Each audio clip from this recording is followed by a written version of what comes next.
Bapak Ibu tahu istilah elit global, Pak? Tahu istilah elit global? Elit global itu adalah sosok-sosok yang sekarang ini menjadi pengendali dunia, sekalipun dia tidak tampil di permukaan sebagai pemimpin negara ini, negara itu, tidak. Dia orang-orang di belakang layar istilahnya, ya.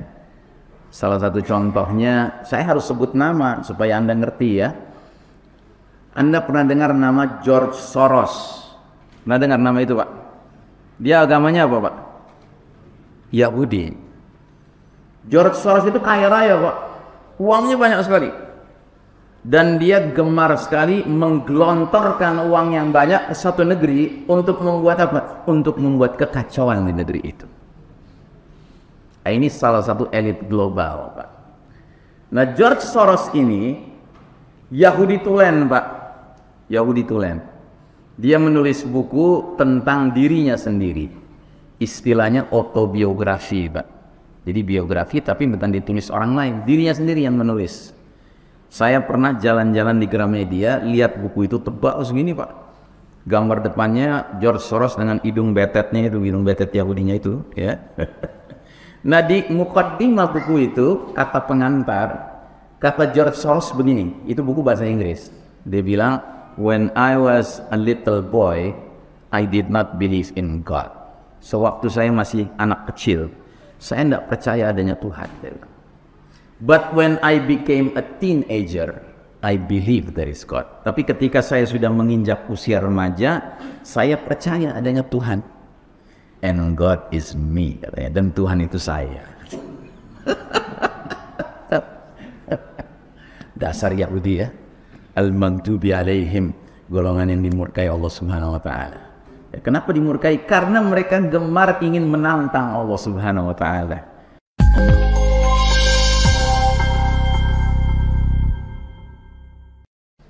Assalamualaikum warahmatullahi wabarakatuh. Alhamdulillah rabbil alamin. Wassalatu wassalamu ala ashrafil anbiya'i wal mursalin Sayyidina Muhammadin wa ala alihi wa ashabihi ajma'in. Faqala Allah Ta'ala fi kitabihil karim ba'da a'udzu billahi minasy syaithanir rajim. Ya ayyuhalladzina amanu taqullaha haqqa tuqatih wa la tamutunna illa wa antum muslimun. Wa qala ta'ala fi ayatin ukhra, wa idza qara'ta al-Qur'ana ja'alna bainaka wa bainal ladzina la yu'minuna bil akhirati hijaban mastura. Amma ba'd. Hadirin jamaah Masjid Nur Iman rahimakumullah. Alhamdulillah, malam hari ini sungguh saya berbahagia sekali diizinkan Allah hadir di masjid ini, dan kita bersyukur kita dikumpulkan dalam ketaatan. Kita mengisi waktu tadi dengan sholat maghrib, sholat isya berjamaah. Mudah-mudahan sholat kita, ibadah kita senantiasa diterima Allah Subhanahu wa taala.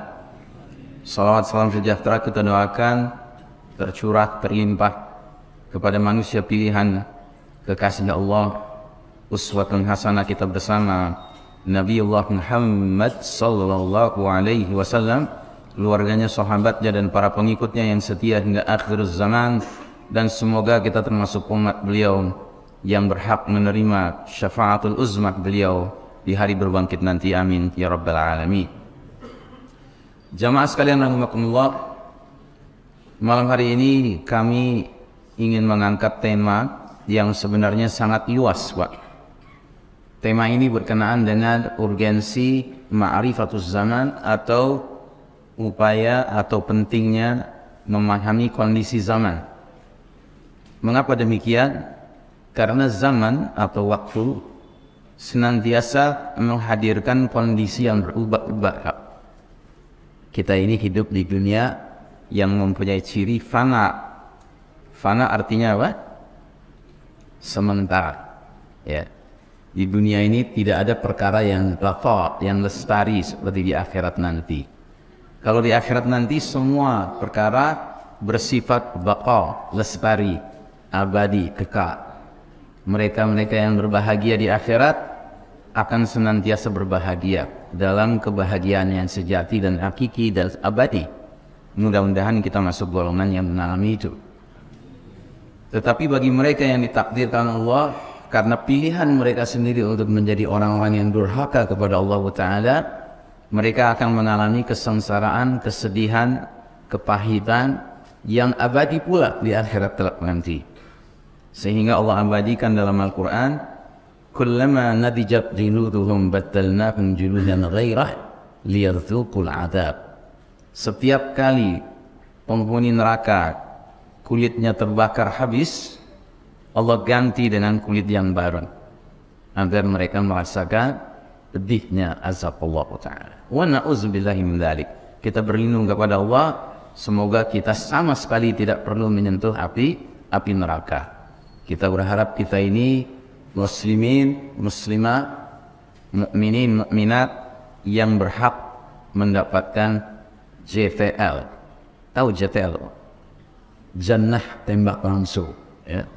Jadi tidak perlu pakai birokrasi, ya. Nauzubillah min dzalik. Nah, tapi di dunia ini, Pak, tidak ada yang kekal, tidak ada yang abadi, tidak ada yang lestari. Di dunia ini segala sesuatu bersifat sementara. Sementara kita berbahagia, sementara kita bersedih. Sementara kita beruntung, sementara kita rugi. Sementara kita berjaya, menang, tapi sementara kita kalah, ya, terkapar, terpuruk, ya. Itulah dunia, Pak.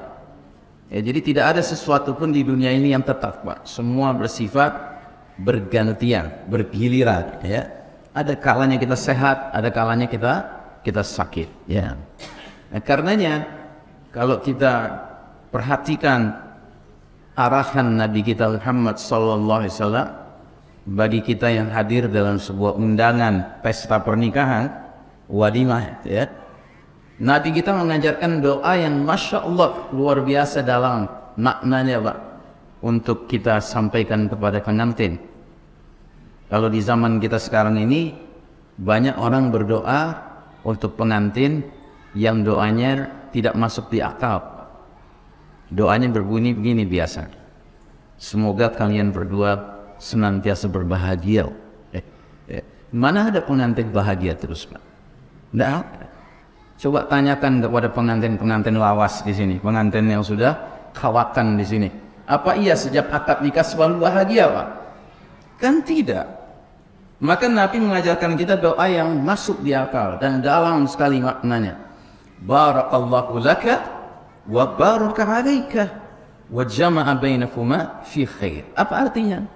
Semoga Allah berkahi engkau dalam masa senangmu, semoga Allah berkahi engkau dalam masa sulitmu, dan semoga Allah himpun kalian berdua dalam kebaikan fit dunya wal akhirah.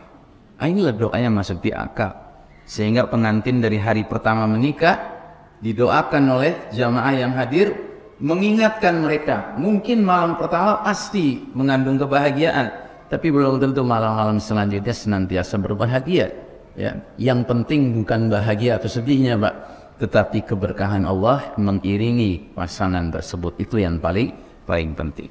Nah, jadi Bapak dan Ibu rahimakumullah, demikian juga dengan umat ini sebagai satu kesatuan, Pak.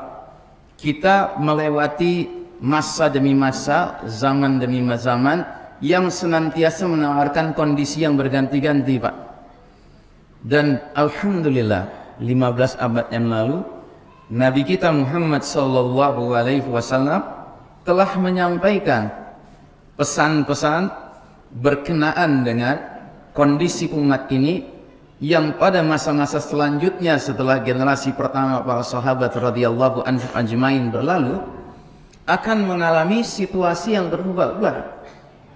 Dan berdasarkan hadis-hadis tersebut yang biasa disebut hadis mengenai alamatus sa'ah, tanda-tanda sudah dekatnya hari kiamat atau tanda-tanda akhir zaman, kita temukan ada hadis-hadis yang ternyata sangat cocok dengan kondisi yang sedang kita hadapi sekarang ini. Dan berdasarkan kajian kami terhadap hadis-hadis tersebut, kami setidak-tidaknya mendapati ada 8 kondisi yang sedang dihadapi umat Islam yang bersama kita sekarang ini Pak, di zaman kita sekarang ini. Dan ke-8 poin itu tertera di sini, namun mustahil saya bicarakan semuanya malam ini Pak. Ya, nanti saya akan pilihkan salah satu dari 8 poin ini, tapi setidak-tidaknya secara cepat saja kita akan coba melihat satu persatu ke-8 kondisi yang sedang kita alami sekarang ini. Yang pertama, kita ini sekarang berada di babak paling kelam dalam sejarah umat Islam. Nabi menyebut babak ini sebagai babak kepemimpinan para mulkan jabriyah. Mulkan jabriyah artinya para penguasa yang memaksakan kehendak mereka, mengabaikan kehendak Allah dan Rasulnya. Ya. Dan hadisnya menerangkan bahwa ada 5 babak keseluruhan perjalanan sejarah umat Islam. Dan qadarullah kita yang hidup sekarang ini sudah berada di babak keempat Pak, dari 5 babak perjalanan umat ini. Dan babak keempat disebut oleh Nabi sebagai babak mulkan jabriyan tadi Pak. Babak hadirnya para penguasa-penguasa yang gemar memaksakan kehendak mereka, mengabaikan kehendak Allah dan Rasulnya.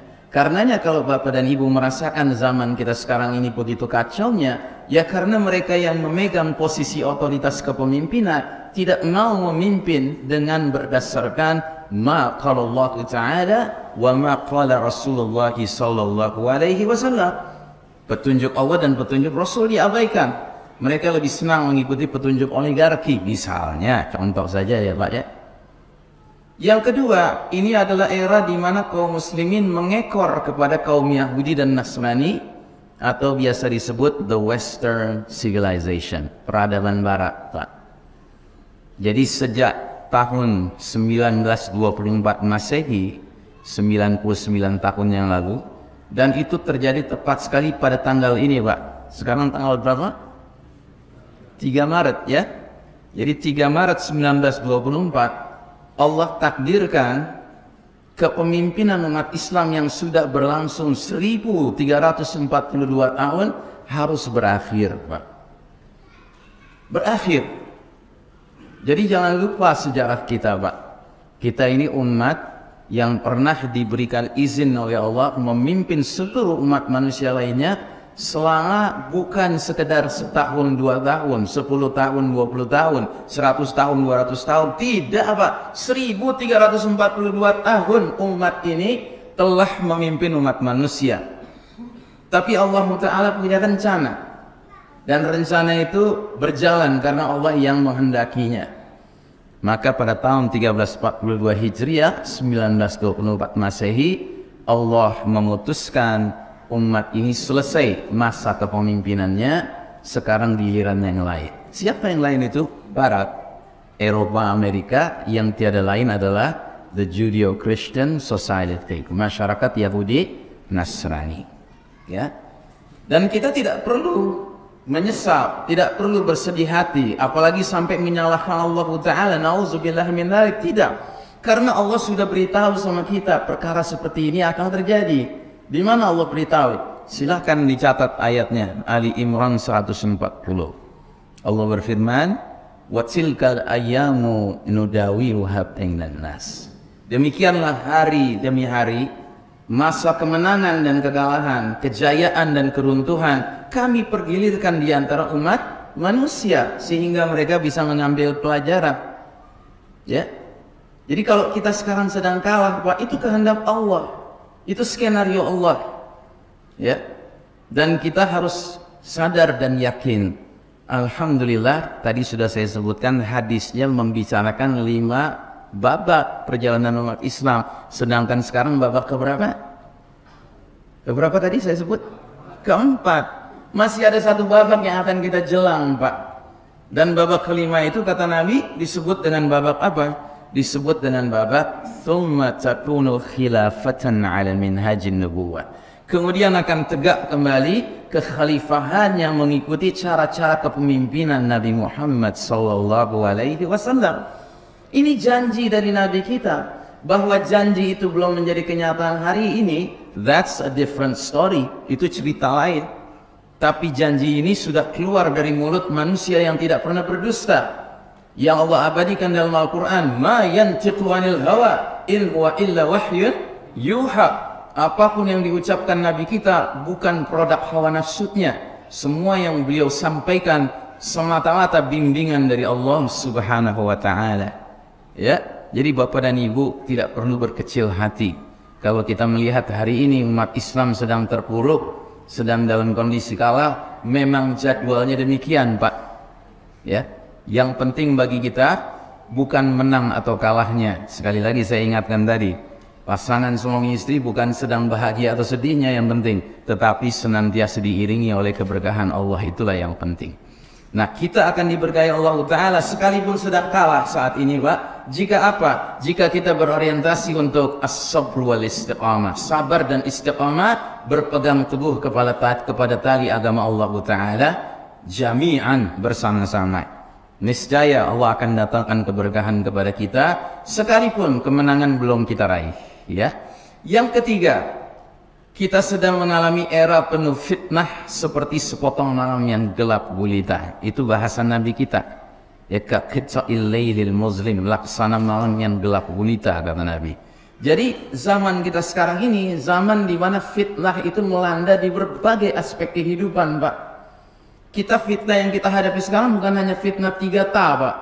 Harta, tahta, wanita, bukan hanya itu. Tapi kita menghadapi fitnah di berbagai aspek hidup kita. Pol, sosbud, mil, penkum, semua, Pak. Ideologi, politik, ekonomi, sosial, pendidikan, hukum, militer, kedokteran, farmasi, pertanian, peternakan, semua bidang hidup sekarang sudah ada fitnahnya, Pak. Nah, kata Nabi, kalau fitnah sudah melanda dunia ini dalam jumlah yang begitu banyak dan masif serta terstruktur, apa yang terjadi? Dunia terasa seperti dalam kondisi gelap gulita malam hari. Dan ini tentu maknanya bukan makna harfiah, tetapi makna kiasan, ya Pak. Hari ini kalau kita mau jujur, mana nilai-nilai yang lebih merebak, yang lebih ramai? Nilai-nilai yang terang benderang atau nilai-nilai yang gelap gulita? Contoh, mana nilai yang terang? Maksiat atau taat? Mana? Taat, ya, itu yang terang, kan? Tapi sekarang kita bertanya, mana yang lebih semarak hari ini? Ketaatankah atau maksiatkah? Hah? Mana yang lebih semarak, Pak? Mana yang lebih semarak? Maksiat atau taat hari ini? Maksiat. Ini tanda bahwa kita sedang dikepung oleh dark values, nilai-nilai yang gelap, Pak. Bukan nilai-nilai yang terang yang sedang mengelilingi kita.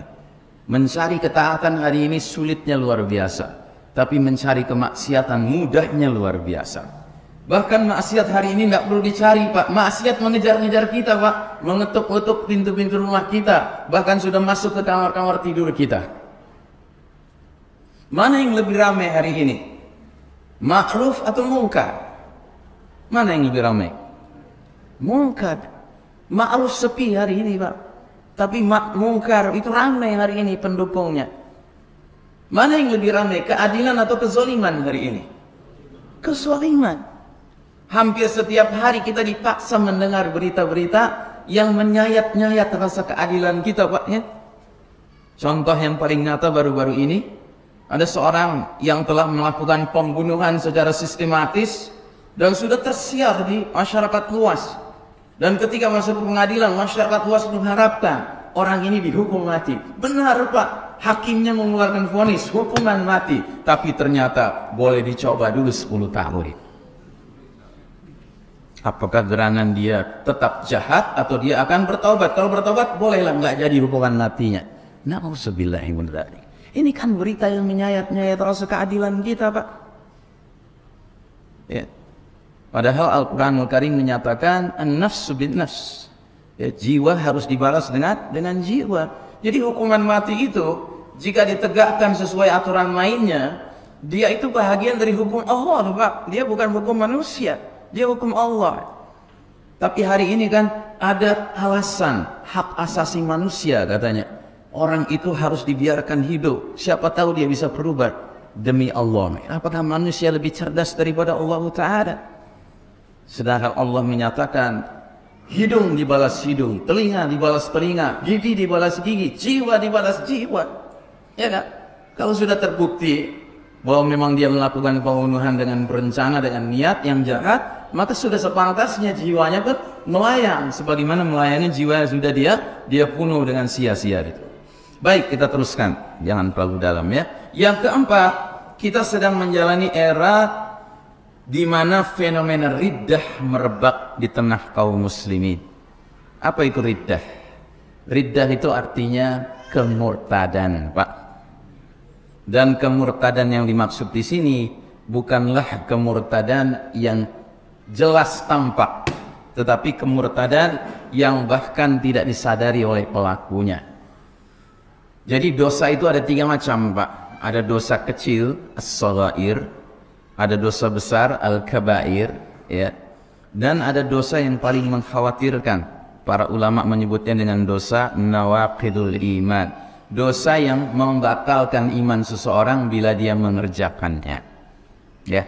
Nah, musuh-musuh Allah hari ini, al-Yahud wan Nasara, mereka sangat pandai merancang program-program, menyebarluaskan faham-faham yang bila seorang muslim menelan program itu, mengikuti program itu, menelan faham itu, maka dia akan menampilkan ucapan-ucapan dan perilaku-perilaku yang di mata Allah Ta'ala bukan dosa kecil, bukan dosa besar, tapi dosa yang membatalkan imannya, yang berarti dia murtad, Pak, dan murtadnya tanpa sadar. Perlu contoh? Perlu contoh nggak? Siap ibu-ibu? Ya siap nggak siap ya, namanya taklim ya. Pokoknya ilmu sampai, sisanya terserah ya. Baik, saya kasih contoh. Bapak dan Ibu pernah dengar ada faham hari ini namanya faham pluralisme. Pernah dengar? Ketahuilah, faham ini telah banyak memakan korban umat Islam. Sebab ciri orang yang mengaku muslim sudah termakan oleh faham ini, biasanya dia nanti dengan mudahnya, dengan ringannya mengucapkan kata-kata seperti misalnya, semua agama sama, semua agama baik, semua agama benar. Ketahuilah Bapak dan Ibu, kalimat sederhana seperti ini cukup membuat pengucapnya di mata Allah Ta'ala terkena dosa nawaqidul iman, batal imannya, Pak. Dan jika sampai akhir hayat dia tidak kunjung bertaubat dari dosa yang satu ini, Pak, maka semua amal perbuatan dia tidak ada nilainya di sisi Allah Ta'ala. Mau itu sholatnya kah, puasanya kah, sedekahnya kah, birrul walidainnya kah, pergi umrohnya kah, tidak ada nilainya. Kenapa? Karena iman sudah delete, sudah terhapus. Padahal dalam Al-Quran setiap Allah berbicara tentang amal saleh mesti diawali dengan iman. Alladzina amanu wa amilus salihat. Akid itu, Pak, ya. Baik, itu contoh saja. Yang kelima, kita berada di era di mana kaum muslimin dijadikan santapan yang diperebutkan oleh bangsa-bangsa lainnya. Ya, hari ini negeri-negeri Islam dijadikan barang rebutan oleh bangsa-bangsa lain selain kaum muslimin, sehingga kekayaan alam negeri kaum muslimin bukan dinikmati oleh kaum muslimin, tapi oleh mereka yang di luar sana, ya, di luar, baik dalam pengertian di luar negeri Islam maupun di luar kalangan kaum muslimin. Dan itu bukan hanya sumber daya alamnya yang diperebutkan, Pak, tetapi juga sumber daya manusianya diperebutkan. Karenanya hari ini muncullah berbagai jenis kelompok muslim. Ada muslim moderat, ada muslim fundamentalis, ada muslim komunis, ada muslim kapitalis, ada muslim sekularis, ada muslim LGBT, ya kan? Muslim macam-macam hari ini, Pak. Termasuk ada muslim Nusantara, ya. Ini tidak ada arahannya dari Allah dan Rasulnya. Ya. Tapi kenapa menjadi demikian hari ini? Karena bangsa-bangsa lain sengaja mendatangkan juru dakwah mereka ke negeri-negeri kita kaum muslimin ini, lalu kemudian direbutlah sumber daya manusia kita sehingga tercabik-cabik, ya, terkotak-kotak, ya, sehingga kita sulit mengalami wahdatus shaf, penyatuan barisan. Baik, kemudian yang berikutnya, yang keenam, ini adalah era di mana musuh-musuh kaum beriman sudah tidak punya rasa takut akan kaum muslimin. Ya, silahkan kita lihat di berbagai penjuru dunia hari ini. penganiayaan, kezaliman yang dilakukan mereka-mereka di negeri kaum muslimin dilakukan tanpa pelakunya merasa bersalah sama sekali, merasa perlu menahan diri sama sekali. Contoh saudara-saudara kita di Palestina hari ini, bagaimana mereka dianiaya, dizolimi oleh Zionis Yahudi, sambil Zionis Yahudinya melakukan semua pembantaian, penyiksaan, penzoliman tersebut tanpa rasa takut, Pak. Apa mereka nggak khawatir PBB mengeluarkan resolusi mengecam mereka? Oh, udah nggak peduli mereka, Pak. Karena di PBB ada abang mereka yang membela mereka. Siapa itu? Amerika. Ya. Di Cina bagian barat ada sebuah negeri di mana penduduknya muslimin, suku Uighur namanya. Hari ini kaum muslimin Uighur dianiaya oleh musyrikin dan komunis Cina tanpa orang-orang Cina itu merasa khawatir dan takut apa yang mereka lakukan itu. Ya. Ini yang keenam. Yang ketujuh, ini akan jadi bahasan kita malam hari ini. Kita kaum muslimin sedang terjangkiti penyakit yang sangat mengkhawatirkan, namanya penyakit al-wahan. Sengaja ini saya tidak bahas ya. Yang kedelapan, kita adalah umat yang sedang mengalami era di mana kalangan yang bernama Ar-Ruwaibidah mendominasi urusan umum. Sahabat bertanya, "Wa mar-Ruwaibidah ya Rasulullah?" Apa itu kalangan kaum Ruwaibidah itu? Kata Nabi, "Al-Fuwaisiq yatakallamu an amril amah." Ruwaibidah adalah orang-orang bodoh, orang-orang fasik yang mengurus urusan publik, urusan umum. Ya. Jadi zaman ini zaman di mana orang-orang yang tidak layak dikasih amanah untuk mengurus orang banyak, Pak. Makanya kacau dunia hari ini. Sementara orang yang cakap, orang yang layak, orang yang jujur, orang yang amanah, yang cinta kepada Allah dan Rasulnya disingkirkan, Pak. Tidak boleh tampil ke permukaan, ya. Hari ini kalau ada orang yang cinta pada Allah dan Rasulnya tampil ke permukaan, kalaupun dia bisa tampil, Pak, nggak lama umurnya, Pak, langsung segera disingkirkan. Ini nggak sesuai dengan zamannya menurut mereka, ya. Nah, jadi Bapak dan Ibu rahimakumullah, ini keseluruhan tema urgensi ma'rifatuz zaman yang sekali lagi saya nyatakan tidak mungkin saya jelaskan semua malam hari ini, Pak. Maka saya pilih satu saja dari ke-8 poin itu, yaitu poin nomor 7. Kita berada di era di mana kaum muslimin terjangkiti penyakit wahan. Demikian bunyi hadisnya. Bersabda Nabi Muhammad sallallahu alaihi wasallam, "Yushikul umamu an tada'a alaikum kama tada'a al-akalatu ila qasa'atiha." Artinya, hampir-hampir tiba masanya berbagai bangsa-bangsa memperebutkan kalian umat Islam layaknya memperebutkan makanan yang ada di mangkok. Jadi bangsa-bangsa lain memperebutkan umat Islam yang diumpamakan seperti makanan yang ada di mangkok, ya. Kalau ada sekumpulan orang memperebutkan makanan, kira-kira makanannya banyak atau sedikit? Sedikit kan? Yang memperebutkan ramai kan? Begitu, makanya mereka berebut, ya kan? Sehingga sahabat bertanya, apa pertanyaannya? Wa min qillatin nahnu yawma iz? Apakah karena kami umat Islam sewaktu itu berjumlah sedikit? Ya, jadi bayangan dia langsung direbut, berarti yang merebut banyak, yang direbutkan makanannya sedikit, ya kan? Sehingga dia bertanya, apa karena kita umat Islam sedikit jumlahnya ketika itu ya Rasulullah? Apa jawab Nabi? Di luar dugaan. Nabi bersabda, "Bal antum yawma idzin katsir, walakinnakum ghutsa'un ka ghutsa'is sayl." Oh, bahkan jumlah kalian pada masa itu nanti sangat banyak, namun kalian seperti buih di genangan air, ya.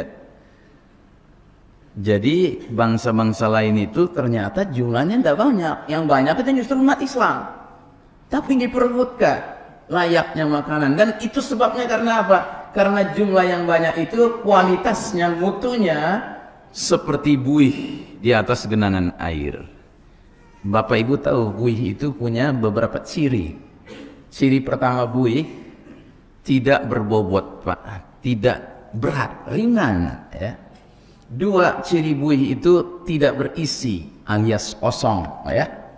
Yang ketiga, buih itu tidak punya arah yang jelas. Arahnya tergantung kemana gerak arus, ya. Arus ke kanan, buih ke kanan. Arus ke kiri, buih ke kiri, ya. Nah, jadi kapan umat Islam diperebutkan laksana makanan di suatu mangkok? Ketika kaum muslimin membiarkan dirinya tidak berbobot. 1. 2, membiarkan dirinya kosong. 3, membiarkan dirinya diatur arahnya oleh pihak lain, ya. Baik, tapi itu bukan tema inti kita. Terus kemudian Nabi melanjutkan, sungguh Allah mencabut rasa takut musuh kepada kalian, dan Allah menanamkan ke dalam hati kalian al-wahan, penyakit namanya al-wahan. Terus seorang sahabat bertanya, wa mal wahnu ya Rasulullah, wa mal wahnu ya Rasulullah, apa itu penyakit al-wahn? Nabi menjawab dengan menyatakan hubbud dunya wa karahiyatul maut, cinta dunia dan takut atau benci menghadapi kematian, ya. Nah, jadi Bapak dan Ibu rahimakumullah, hari ini penyakit ini cukup semarak di tengah kaum muslimin, dan perlu difahami bahwa al-wahn ini merupakan penyakit yang sangat mengerikan, jauh lebih mengerikan daripada HIV AIDS atau tifus atau hepatitis atau demam berdarah, apalagi sekedar COVID-19, Pak. Ini penyakit mengerikan sekali. Berbagai penyakit selain al-wahn akan berhenti seiring dengan matinya si pasien. Tapi justru penyakit al-wahn penderitaannya baru dimulai saat si pasien itu meninggal dunia, ya. Jadi begitu meninggal, justru akibat dari wahan itu muncul, dia alami, gitu. Nah, muslim yang mengidap al-wahan merupakan korban penetrasi bangsa Rum, ya. Bangsa Rum itu bangsa Romawi, Pak, ya. Dan hari ini mereka yang disebut the Western Civilization, peradaban Barat, al-Yahud dan Nasara, itu merupakan bangsa Romawi modern, Pak, ya, yang punya karakter mirip seperti bangsa Romawi klasik dahulu kala. Jadi mereka bangsa Rum ini hari ini melalui proyek yang bernama Al-Ghazwul Fikri, perang pemikiran, mereka berhasil mempengaruhi sebagian umat Islam agar menjadi kaum materialis, sekularis, pencinta dunia, dan abai atau lalai terhadap kehidupan akhirat. Pada tahap selanjutnya, ketika seorang muslim sudah menjalani hidup berdasarkan ideologi, karakter, dan cara pandang bangsa Rum, maka akhirnya muslim tersebut akan mengidap penyakit al-wahn alias cinta dunia dan benci atau takut akan kematian. Sebab Allah Ta'ala mengabadikan dalam surat bangsa Rum, bangsa Romawi ayat ke-7, gambaran tentang karakter bangsa Rum ini, Pak. Apa kata Allah? Ya'lamuna zahiran minal hayatid dunya wa hum 'anil akhirati hum ghafilun. Mereka, bangsa Romawi, bangsa Rum, hanya memahami, mengerti, mengetahui perkara-perkara yang zahir, yang material saja dari kehidupan dunia ini, sedangkan mereka tentang kehidupan akhirat lalai, ya. Jadi ini bangsa Eropa, bangsa Amerika sekarang itu seperti ini, Pak. Mereka cuma ngerti urusan dunia, urusan akhirat mereka lalai. Silahkan Anda uji coba sendiri, Pak. Kalau suatu ketika Anda ditakdirkan Allah naik pesawat misalnya, duduk di samping Anda orang bule, ya, orang barat, bukan muslim, kafir, ya, Eropa kah, Amerika kah, Australia kah. Coba Anda ajak ngobrol dia, Anda ajak berbincang-bincang dia. Kalau pembicaraan itu masih urusan dunia, pasti dia yang banyak bicara, Pak. Kita diam saja mendengarkan, karena dia mengerti urusan dunia, Pak. Maka Bapak jangan biarkan dia ngoceh sendirian, Pak. Coba Bapak banting setir, Bapak beranikan diri, ajak dia bicara topik yang lain sama sekali. Ajak dia bicara soal kematian, ajak dia bicara soal alam akhirat, Pak. Ajak dia bicara tentang surga neraka, Pak. Tiba-tiba dia akan diam 1000 bahasa, Pak. Diamnya dia bukan hanya karena tidak mengerti, Pak, Bukan. Tetapi diamnya dia karena dalam hati dia akan mengatakan, what are you talking about, brother? This is all nonsense. Apa yang kamu sedang bicarakan, wahai saudaraku? Ini semua nonsense. Mana ada kehidupan selain kehidupan dunia ini? Begitu kan logika mereka. Nah, ini yang sedang memimpin dunia hari ini, Pak. Dan mereka menguasai sains dan teknologi, mereka menguasai internet, mereka menguasai penyebarluasan opini, pemahaman, pemikiran, sehingga tidak sedikit umat ini terpengaruh oleh cara berpikir karakter mereka yang digambarkan dalam ayat ini. Maka muncullah muslim-muslim yang sudah kena penetrasi bangsa itu. Dan penetrasi itu menghasilkan muslim yang terjangkiti penyakit al-dhawahan, hubbud dunya wa karahiyatul maut. Ya, coba dengar. Ada seorang tokoh di negeri ini, Pak, pernah bilang, apa itu mereka bilang ada kehidupan selanjutnya setelah dunia ini? Itu kan notabene ucapan mereka saja. Pernah dengar, Pak, ada orang ngomong begitu? Ya.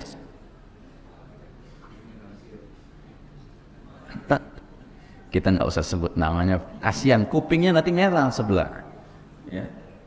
Jadi Bapak dan Ibu rahimakumullah, akhirnya si muslim yang sudah menjadi duplikat, menjadi kopi bangsa Rum akan menimbang segala sesuatu berdasarkan ukuran dunia semata, Pak. Bahkan dia rela menggadaikan iman dan agamanya, dinnya, demi meraih kesuksesan duniawi, sekalipun mengancam kemaslahatan ukhrawinya. Dia nggak peduli kemaslahatan ukhrawinya, yang penting keselamatan dunianya, kesuksesan dunianya terjamin. Begitu. Nah, adakah kita punya semangat seperti itu juga? Ya, tentu tidak. Karena bagi kita dunia ini tempat numpang lewat, Pak. Ya. Anda pernah dengar ada orang namanya Arnold Schwarzenegger? Pernah dengar? Pernah ada? Siapa dia? Bintang film, ya, bintang film Hollywood. Arnold Schwarzenegger ini seorang bintang film yang sukses, Pak. Hampir semua filmnya box office. Ya. Apa itu yang terkenal? The Terminator, ya. Ada Terminator 1, Terminator 2, Terminator 3, ya. Nah, beliau ini kaya raya, Pak. Kaya raya. Dan bahkan beliau ini pernah sempat sukses di bidang politik. Menjadi apa? Menjadi gubernur. Di mana? Di negara bagian Amerika Serikat yang kategorinya negara bagian yang paling basah, Pak. Karena di situ ada Hollywoodnya, ada bintang-bintang filmnya, ada selebritisnya, yaitu California. Nah, suatu hari Arnold Schwarzenegger diwawancarai dalam sebuah acara podcast. Maka si pewawancara bertanya kepada Arnold, wahai Tuan Arnold, apakah Anda takut dengan kematian? Ya, jadi dia bertanyanya begini kalau dalam bahasa aslinya, Mr. Arnold, are you afraid of death? Apakah kamu takut dengan kematian? Apa jawaban dia? No, I'm not afraid of death. Oh tidak, saya nggak takut dengan kematian. But when I think of death, it pisses me off. Katanya. Tapi kalau saya sudah mengingat soal kematian, saya sebelnya luar biasa, kata dia. Terus ditanya, wah, kenapa Anda sebel? Kenapa Anda nggak suka? Kata dia, karena saya ini orang sukses. Saya ini orang kaya, saya sudah berhasil. Saya punya rumah banyak, saya punya mansion, saya punya private jet, ya, jet pribadi. Saya punya kapal pesiar pribadi. Bahkan saya sudah jadi gubernur California, dia bilang. Masa ujung akhir hidup saya masuk kotak di tanah ukuran 2 kali 1 meter? Jadi dia sangka masuk ke liang lahat itu akhir dari urusan hidup ini, Pak. Sesudah itu nggak ada apa-apa lagi, Pak. Ya. Jadi benarlah firman Allah, wa hum 'anil akhirati hum ghafilun. Sedangkan mereka tentang kehidupan akhirat lalai, Pak. Ya. Inilah bangsa yang sedang memimpin umat manusia hari ini, Pak. Mereka hanya tahu urusan dunia, mereka tidak tahu urusan akhirat. Karenanya, kalau kita yang mengaku beriman kepada Allah dan hari akhir, beriman kepada ajaran al-Islam ini, lalu kita mengekor kepada mereka, sungguh celaka kita, ya, sungguh bodoh kita, ya. Nah, jadi saudaraku rahimakumullah, ya, tadi ini Bahkan dia rela menggadaikan iman dan agamanya demi meraih kesuksesan dunia sekalipun mengancam kemaslahatan ukhrawinya. Maka Nabi bersabda, badiru bil a'mali fitanan ka qita'il lailil muslim. Bersegeralah kalian beramal sebelum datangnya badai fitnah menjadikan dunia ini menjadi seperti malam yang gelap gulita. Dan kalau era itu sudah datang, fenomena apa yang muncul di tengah umat ini? Pagi hari seseorang masih dalam keadaan mukmin beriman, lalu jadi kafir di sore harinya. Atau sore hari seseorang masih dalam keadaan mukmin beriman, lalu jadi kafir pagi harinya. Jadi pagi beriman, sore kafir.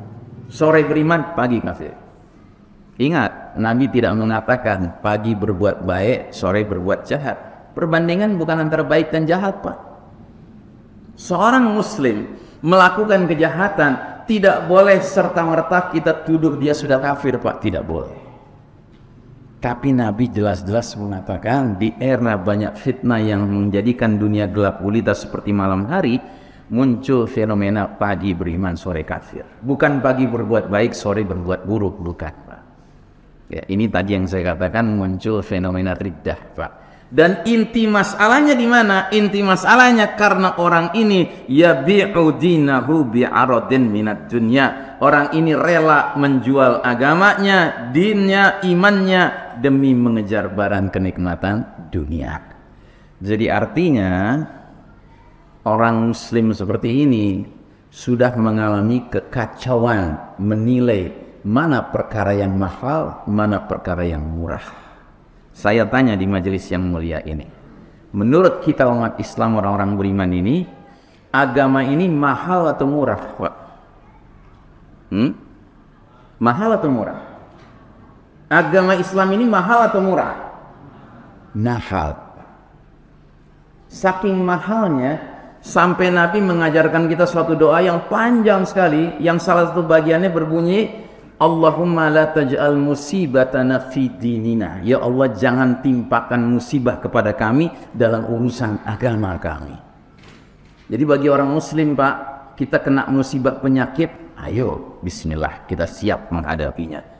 Kita kena musibah kemiskinan, ayo kita siap menghadapinya. Tapi kalau sudah musibah dalam urusan agama kita, Pak, wah, ini sudah puncak musibah. Karena agama adalah barang paling mahal dalam hidup seorang mukmin. Nah, sekarang pertanyaan saya selanjutnya, kenikmatan dunia itu mahal atau murah, Pak? Mahal atau murah? Murah.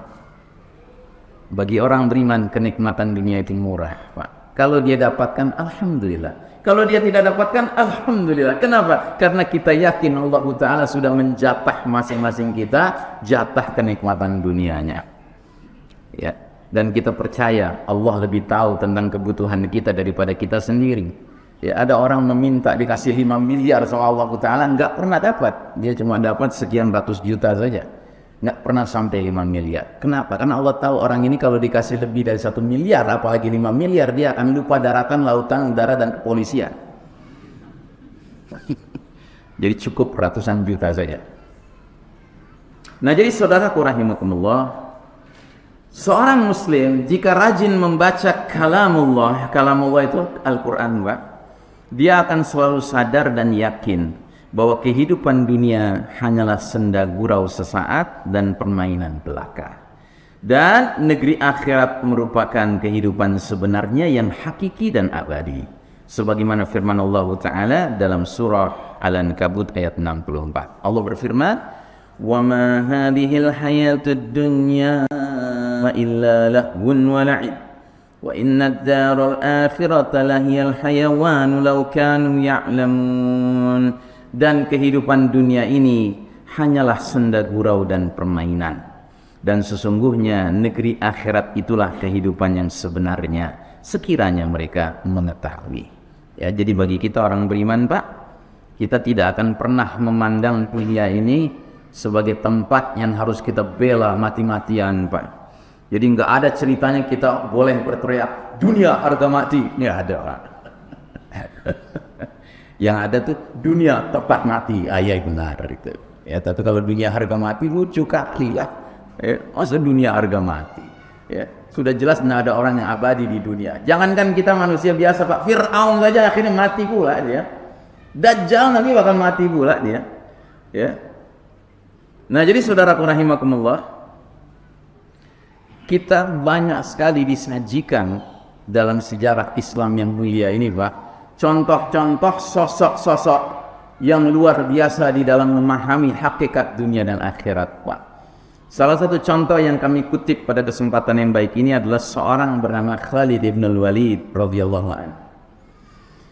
Khalid ibn al-Walid ketika memeluk Islam, Rasulullah SAW sangat berbahagia karena Khalid mempunyai skill, keterampilan, kemampuan berperang yang dapat diandalkan, digunakan untuk membela Islam dan meninggikan kalimatullah dalam al-jihadu fi sabilillah, ya.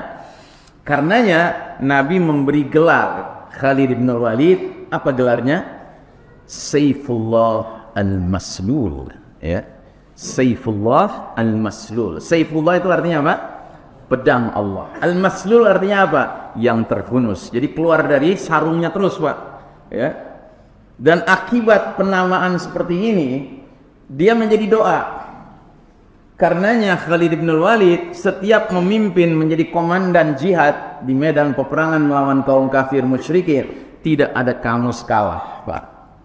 Selalu yang ada adalah menang dan menang dan menang dengan izin Allah Subhanahu wa taala.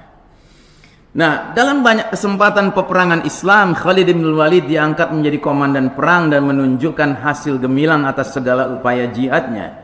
Betapapun hebatnya Khalid bin Walid dalam medan pertempuran dengan berbagai luka yang menyayat badannya, namun ternyata kematiannya di atas ranjang. Ya. Betapa menyesalnya Khalid. Harapan untuk mati syahid di medan perang ternyata tidak dia raih, tidak dia peroleh. Dan Allah Ta'ala menghendakinya mati di atas tempat tidur sesudah aneka perjuangan membela Islam yang luar biasa, ya. Karenanya ada analisa seorang ulama yang mengatakan kenapa Allah takdirkan Khalid bin Walid wafatnya bukan di medan perang. Justru karena dikasih gelar Saifullah al-Maslul. Ya. Kalau seandainya Saifullah al-Maslul harus mati di medan perang, ibaratnya pedang Allah patah, Pak. Ya. Karenanya dia wafatnya di atas tempat tidur, ya. Nah, kalimat Khalid bin Walid yang legendaris dan menggentarkan pihak musuh, suatu ketika pasukan Romawi yang jumlah personilnya berlipat kali jumlah pasukan Islam, maka pasukan Romawi yang jumlahnya begitu banyak ketika mendengar seruan Khalid di bawah ini, kalimat di bawah ini, maka panglima Romawi yang menjadi jatuh mental sehingga menyebabkan kekalahan Romawi. Kalimat apa itu? Jadi Khalid bin Walid sebelum perang lawan Romawi yang waktu itu jumlahnya berlipat kali dari jumlah pasukan Islam, dia membakar semangat mujahidin para sahabat sedemikian rupa sehingga mereka berangkat dengan semangat yang digambarkan dengan ucapan Khalid bin Walid ini. Kata Khalid bin Walid, "Ji'tu bi unasin yuhibbunal mauta kama tuhibbunal hayat." Aku datang dengan sekelompok manusia yang mencintai kematian sebagaimana kalian, wahai bangsa Romawi, mencintai kehidupan. Ucapan ini terdengar oleh seorang serdadu Romawi, Pak. Sehingga serdadu Romawi ini langsung lari menuju tenda komandannya dan melapor kepada komandan tertingginya. Wahai komandan, tadi aku mendengar panglimanya kaum muslimin mengucapkan kalimat, "Ji'tu bi unasin yuhibbunal mauta kama tuhibbunal haya." Aku datang dengan sekelompok manusia yang mencintai kematian sebagaimana kalian, hai bangsa Romawi, mencintai kehidupan. Mendengar kalimat ini, si panglima Romawi ini langsung berkata, bagaimana kita bisa mengawaskan orang-orang yang cari mati sedangkan kita cari menang, katanya begitu, ya kan? Langsung jatuh mental panglima ini, dan jatuhnya mental panglima disaksikan oleh para prajuritnya, menyebabkan semua prajurit Romawi jatuh mentalnya, Pak. Sehingga kemenangan berada di kelompok yang kecil menghadapi kelompok yang besar. Sebagaimana firman Allah Ta'ala, "Kam min fi'atin qalilatin ghalabat fi'atan katsiratan bi'izni rabbih." Berapa banyak kelompok yang kecil pasukannya bisa mengalahkan kelompok yang besar dengan izin Rabbnya, dengan izin Allah Ta'ala. Jadi Bapak dan Ibu rahimakumullah, kalau kita memahami hakikat permasalahan ini, berarti sesungguhnya ya, menang kalahnya kita di berbagai pertarungan Pak, sangat terkait erat dengan kondisi mental kita Pak. Sangat terkait dengan kesadaran kita bahwa dunia ini cuma tempat lewat saja. Sementara cita-cita tertinggi kita adalah ya al-fauzu fil akhirah, ya kesuksesan di akhirat kelak nanti. Nah, ucapan Khalid bin Walid di atas ranjang kematian beberapa saat menjelang maut menjemputnya adalah kalimat yang juga luar biasa, Pak. Jadi menjelang wafatnya, Khalid bin Walid itu sangat menyesali bahwa dia harus meninggal di atas tempat tidur. Padahal dia sangat ingin mati syahid di medan peperangan fisabilillah. Dan Anda tahu, sewaktu jasadnya yang mulia dimandikan, ya, mandi jenazah, ya, itu ditemukan setidak-tidaknya 80 bekas luka tombak, luka pedang, luka panah. Masya Allah Ta'ala. Tapi tidak ada satupun yang menyebabkan kematiannya dari luka-luka itu. Nah, menjelang mati di atas ranjangnya, Khalid bin Walid mengeluarkan kalimat manamatil jubana. Semoga para penakut, para pengecut tidak pernah bisa tidur nyenyak, katanya begitu. Apa maksudnya? Maksudnya adalah biasanya orang-orang yang mengaku muslim ketika ada panggilan jihad fisabilillah tapi dia mental munafik, dia akan bergabung atau tidak dalam barisan mujahidin? Tidak akan bergabung. Dan kenapa dia tidak bergabung? Karena dia takut mati. Dia lebih senang menjadi apa? Menjadi kaum rebahan. Tahu kaum rebahan, ya kan? Orang yang suka tidur aja, ya kan? Ya, tidur di tempat tidurnya. Nah, ternyata lihat saya ini panglima Islam yang sudah mengikuti semua peperangan dan sudah banyak luka-luka di tubuh saya, ternyata mati di atas tempat tidur.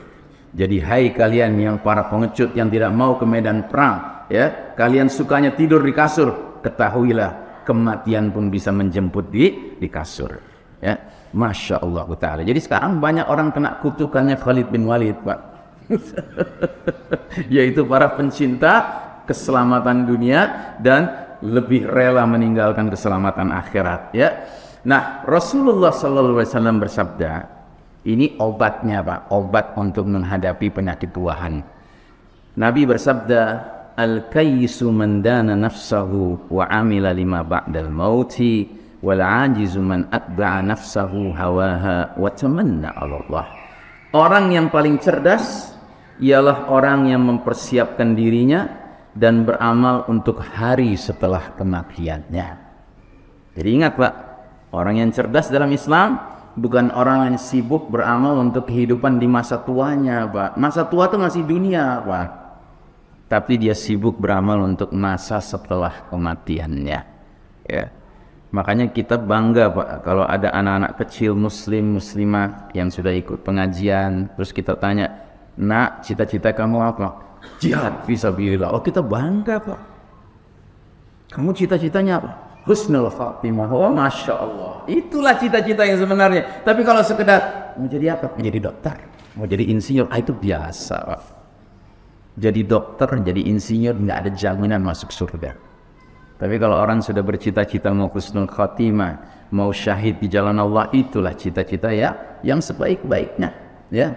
Nah, jadi Nabi mengatakan, sedangkan orang yang bodoh adalah orang yang jiwanya selalu mengikuti hawa nafsu sambil berangan-angan bahwa Allah nanti mudah memaafkan, mudah mengampuni bagi kita, ya. Jadi kita tidak boleh membiarkan hawa nafsu kita ini ya menjadi panglima kita. Tapi kita harus mengarahkan diri kita ini, jiwa kita ini untuk senantiasa beramal demi masa kehidupan ba'dal maut, setelah kematian, ya. Jika seorang muslim mengidap penyakit al-wahan, maka dengan mudah musuh-musuh Islam termasuk kaum elit global, Bapak Ibu tahu istilah elit global, Pak? Tahu istilah elit global? Elit global itu adalah sosok-sosok yang sekarang ini menjadi pengendali dunia, sekalipun dia tidak tampil di permukaan sebagai pemimpin negara ini, negara itu, tidak. Dia orang-orang di belakang layar istilahnya, ya.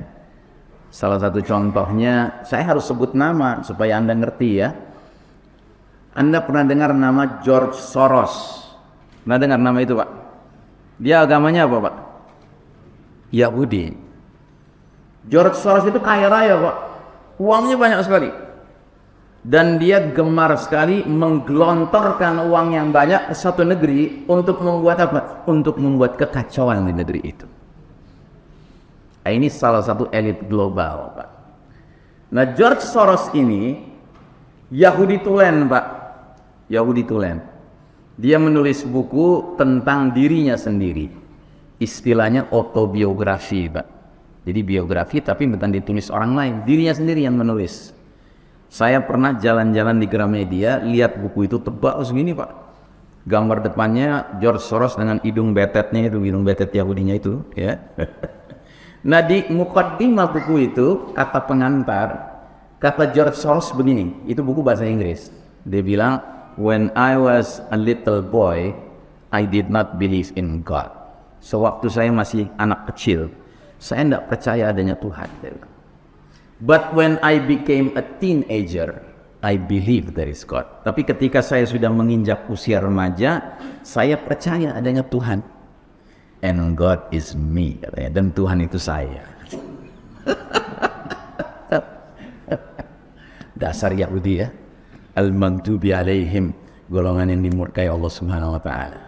Kenapa dimurkai? Karena mereka gemar ingin menantang Allah Subhanahu wa taala. They like to play God. Mereka suka berperan seolah-olah dirinya Tuhan. Makanya nanti pemimpin mereka, Dajjal, ya, itu akan menjadi orang yang menyatakan di hadapan semua manusia yang dia datangi di berbagai kampung di muka bumi ini, "Ana rabbukum, aku Rabb kalian." Nah, sekarang baru di jail George Soros saja sudah begitu ucapannya, Pak. Ya, apalagi si Dajjal nanti yang diizinkan Allah punya 1001 ilmu sihir, ya. Nah, jadi Bapak dan Ibu rahimakumullah, musuh-musuh Islam, kaum elit global ini, ya, menjadi mudah menebar virus fear-mongering. Fear-mongering tahu, Pak? Fear-mongering itu menakut-nakuti umat manusia dengan berbagai cara. Ya, baru-baru ini kita kena, Pak, program fear-mongering selama 2-3 tahun belakangan ini yang dikenal dengan program pandemi, ya. Kalau saya lebih senang yang nyebutnya plandemi, bukan pandemi, plandemi. Dari kata plan, sudah direncanakan. Mereka yang sebar virus, mereka yang buat antivirusnya. Itu, ya.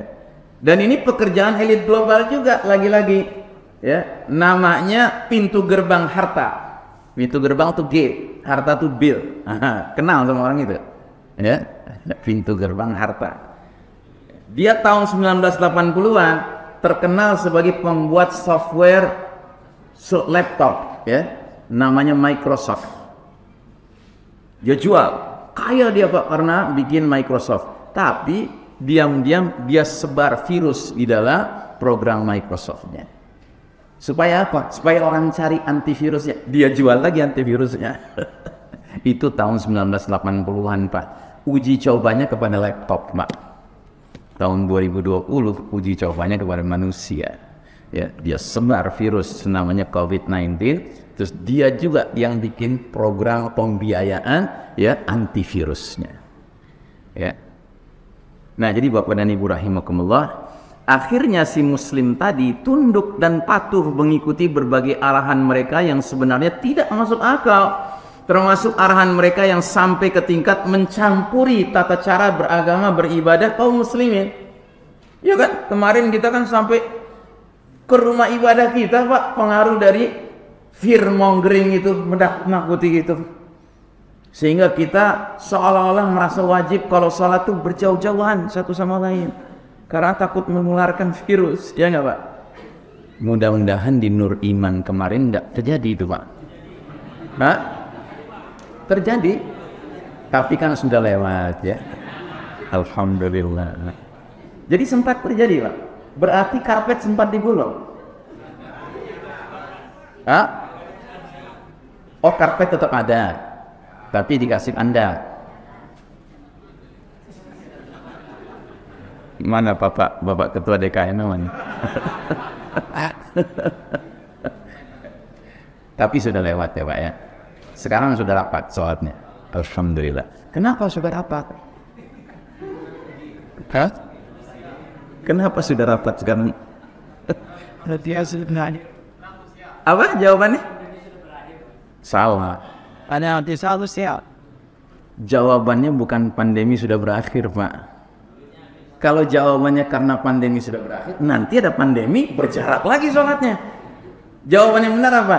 Karena alhamdulillah kami sudah taubat. Nah kalau jawaban sudah taubat, nanti diumumkan pandemi lagi nggak kena kita, ya kan? Faham Pak? Paham ya? Setuju Pak? Setuju. Takbir. Allahu Akbar. Jadi di zaman bulan-bulan itu Pak, itu di daerah Jabodetabek, Jakarta, Bogor, Tangerang, Depok ya, itu banyak Pak masjid-masjid yang gulung karpet Pak. Gulung karpet. Itu kan dosanya banyak itu pengurus masjid dengan menggulung karpet. Pertama, mubazir. Ya kan, ada karpetnya dipakai, ya. Kedua, orang-orang yang sudah ikut menyumbang wakaf karpet itu, pahala jariahnya berhenti. Kan dosa itu Pak, ya. Yang ketiga lebih parah lagi, karena masuk gudang digulung, begitu mau dibuka lagi udah digigit tikus. Nah sudahlah digulung karpetnya, terus di lantai itu Pak, ya, dikasih tanda, man. Dikasih begini, X gitu. Saya kalau datang ke masjid seperti itu Pak, saya gelar sejadah di X itu. Yang kata orang nggak boleh, kenapa? Karena saya yakin kalau nggak ada yang mengisi itu, yang mengisi siapa? Syaitan. Jadi luar biasa Pak, gara-gara kerjaan elit global itu, sebagian umat Islam memberi tempat terhormat bagi setan, dikasih tanda ini loh setan, monggo di sini kamu tempatnya. Kalau saya nggak mau, saya gelar sejadah di situ sambil dalam hati saya, nyah kamu setan, ini tempat orang beriman, ya. Sepakat nggak? Yang sudah ya Pak ya, yang sudah ya kita taubatan nasuha. Lihat ke depan dengan penuh keyakinan bahwa kalau kita mau salat nggak ada pilihan lain. Sallu kama ra'aitumuni usolli, kata Nabi. Salatlah kalian sebagaimana kalian lihat aku dan para sahabat salat. Ya, maka jangan kita karang-karang salat versi WHO Pak. Ya, kita harus salat sesuai sunnah Nabi Muhammad sallallahu alaihi wasallam. Nah, jadi karena dunia sekarang di tangan mereka bangsa Romawi ini, al-Yahud wan Nasara ini, kita harus mengunyah-ngunyah Pak ayat larangan Allah, mentaati mereka, mengikuti mereka. Allah berfirman di surat Al-Maidah 51, Ya ayyuhalladzina amanu la tattakhidul yahuda wan nasara awliya. Hai orang-orang beriman, janganlah kalian jadikan kaum Yahudi dan Nasrani menjadi aulia.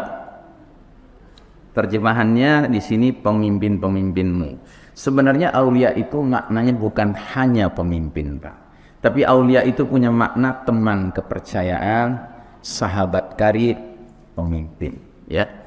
Jadi Allah jelas-jelas melarang kita umat Islam menjadikan kaum Yahudi Nasrani sebagai teman kepercayaan, sebagai sahabat karib, apalagi sebagai pemimpin, ya.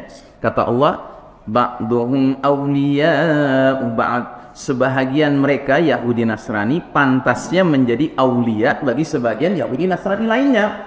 Kalau sesama Yahudi Nasrani menjadi teman kepercayaan, sahabat karib, saling memimpin, itu biasa. Allah yang mengatakan ini, ya. Nah yang paling mengerikan selanjutnya Allah berfirman, sampai-sampai saya bedakan warnanya Pak, warna kuning, wa may yatawallahum minkum fa innahu minhum. Barang siapa di antara kalian, hai orang-orang beriman, menjadikan mereka Yahudi Nasrani menjadi aulia, teman kepercayaan, sahabat karib, pemimpin, maka sesungguhnya orang yang mengaku muslim itu masuk golongan mereka, dicoret sama Allah dari keanggotaan umat Islam. Berarti termasuk dosa nawaqidul iman, dosa pembatal iman Pak, ya. Ini tidak boleh Pak, kita menjadikan Yahudi Nasrani sebagai aulia, teman kepercayaan, sahabat karib, apalagi pemimpin, begitu, ya. Nah, sebagai penutup, obat dari penyakit ruahan ini juga diterangkan oleh Nabi suatu ketika di hadapan istri-istri beliau. Nabi bersabda, "Man ahabba liqa'allahi ahabballahu liqa'ahu." Ya, ini yang meriwayatkan istri Nabi yang paling muda, yang paling cantik, yang paling cerdas, Aisyah radhiyallahu anha.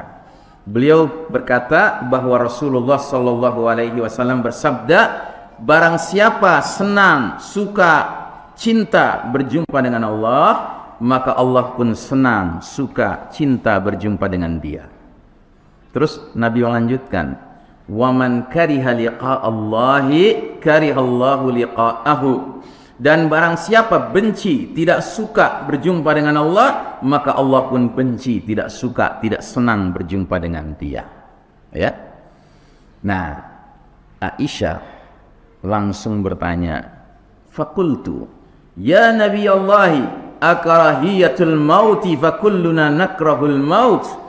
Kata Aisyah, "Ya Rasulullah, apakah itu maksudnya juga benci kepada kematian? Padahal setiap kita kan benci kematian." Ya. Jadi ini Aisyah memang radhiyallahu anha ini memang paling cerdas, Pak. Coba perhatikan, apa Nabi di awal menyampaikan pesan itu ada menyebut soal kematian? Enggak ada menyebut kematian. Nabi itu mengatakan barang siapa senang ketemu Allah, Allah senang ketemu dia. Barang siapa benci ketemu Allah, Allah benci ketemu dia. Tapi Aisyah langsung tahu ini urusan kematian ini. Maka dia bertanya, "Ya Rasulullah, apakah itu maksudnya juga benci kematian? Padahal semua kita kan benci kematian. Tidak ada yang suka kematian."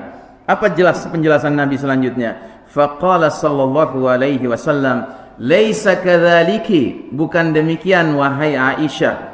"Walakinnal mu'mina idza busyira bi rahmatillahi wa ridwanihi wa jannatihi ahabba liqa'allahi fa ahabballahu liqa'ahu." Bukan demikian wahai Aisyah, tetapi seorang mukmin, orang beriman, bila mana telah diberi kabar gembira dengan rahmat dan ampunan Allah serta surga Allah menjelang kematiannya.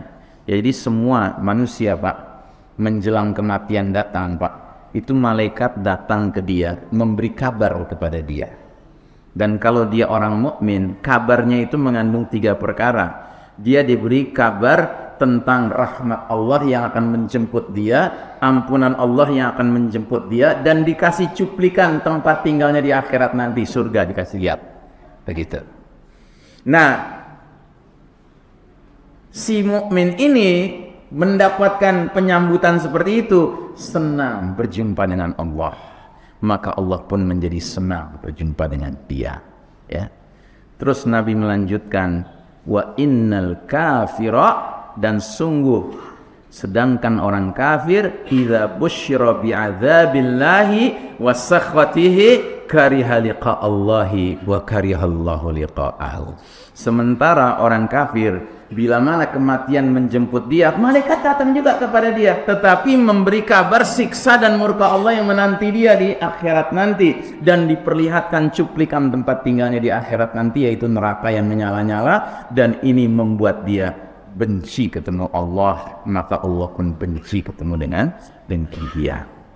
Saudara sekalian rahimakumullah, mudah-mudahan semua amal soleh, amal ibadah yang kita kerjakan di dunia ini menyebabkan kita menjelang kematian datang, malaikat membawa kabar gembira buat kita, bukan kabar yang buruk, ya.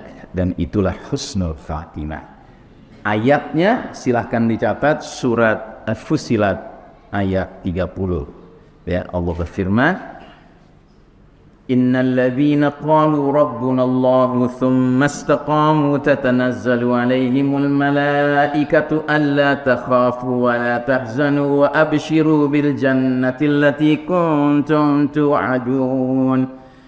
Sungguh orang-orang yang berkata, "Rabb kami Allah," dan mereka istiqamah di muka bumi ini, maka menjelang akhir hayatnya malaikat datang menyampaikan pesan, "La takhafu," jangan kamu takut, "wa la tahzanu," jangan kamu bersedih hati, dan bergembira kamu dengan surga yang dijanjikan untukmu.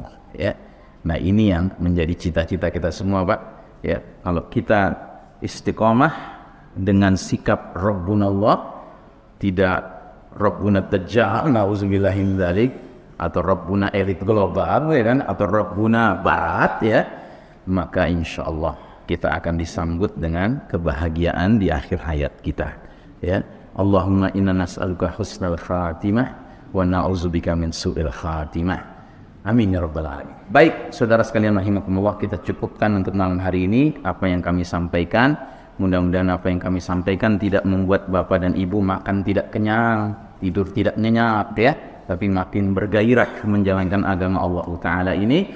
Dan sebelum saya tutup, saya mengajak bapak dan ibu, mari kita dalami agama kita ini, khususnya dalam bab ilmu tentang akhir zaman, dengan membaca buku yang saya sarankan. Ini saran saja Pak ya. Pertama, ada buku yang sangat saya anjurkan bapak dan ibu baca, judulnya Ensiklopedia Akhir Zaman. Buku ini karya ulama bernama Dr. Muhammad Ahmad Al-Mubayyad. Beliau orang Palestina Pak, dari Gaza ya. Buku ini kenapa saya anjurkan dibaca? Karena buku ini buku yang paling lengkap menurut saya yang berbicara tentang ilmu akhir zaman. Dia berbicara tentang alamatus sa'ah, tanda-tanda sudah dekatnya hari kiamat, baik itu alamatus sughra maupun alamatul kubra, tanda-tanda kecil maupun tanda-tanda besar. Selain itu ada buku juga bagus Pak, judulnya Negeri-Negeri Akhir Zaman, karya seorang sahabat kita dari Solo, Abu Fatih Al-Adnani.